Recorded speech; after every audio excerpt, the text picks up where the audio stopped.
رستم عظیموف معاون اول نخست وزیر ازبکستان که در گذشته چند مذاکرات هیئت‌های رسمی تاشکند و دوشنبه را رهبری کرده است از مقامش آزاد شد.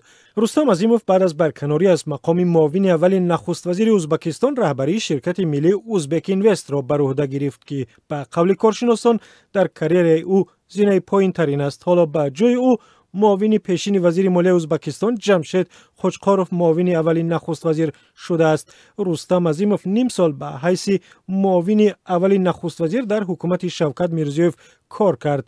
شورای بخش ازبکی رادیو آزادی سیراج‌الدین اسلام گفت او از اول تحت فشار شدید رهبریت نوی ازبکستان بود و تخمین زده میشد که در این مقام چندان دیر نمی‌پاید. سیراج‌الدین اسلام گفت از یک طرف احساس رقابت است، طرف دیگر به پشت و پناه ماندن رستم عظیموف بعدی در گذشت اسلام کریموف به این وضع سبب شده است. خیلی زیر فشار شدید شوکت میرزیوف قرار داشت. یک چند بار در مجلس ها، در محفل های رسمی شوکت میرزیوف رستم عظیموف را شدیداً انتقاد کرد و کارهایی داد که مثلا به او اصلا راست نمی اومد. منابعی که ما داریم در حکومت ازبکستان، قبل منابعی که ما داریم، رستم عظیموف خودش تقاضا کرده است که او را از کار سبکدوش کند. برکناری رستم عظیموف در حال صورت گرفت که هفته گذشته شوکت میرزیوف رئیس جمهوری ازبکستان در جلسه حکومت کارمندان بانک‌ها و اداره مالیه را بیکارخوجه و پاره‌خور نامید و از معاون اولی نخست وزیر انتقاد کرد که به گفته او به این وضع سبب شده است.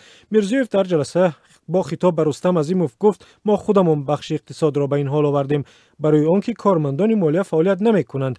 رستم عظیموف در زمان ریاست پرزیدنت نخستین ازبکستان اسلام کریموف در مقام‌های وزیر آمار، وزیر اقتصاد کار کرده است و از سال 2005 تا سال 2016 وزیر مالیه و معاون نخست وزیر ازبکستان بود.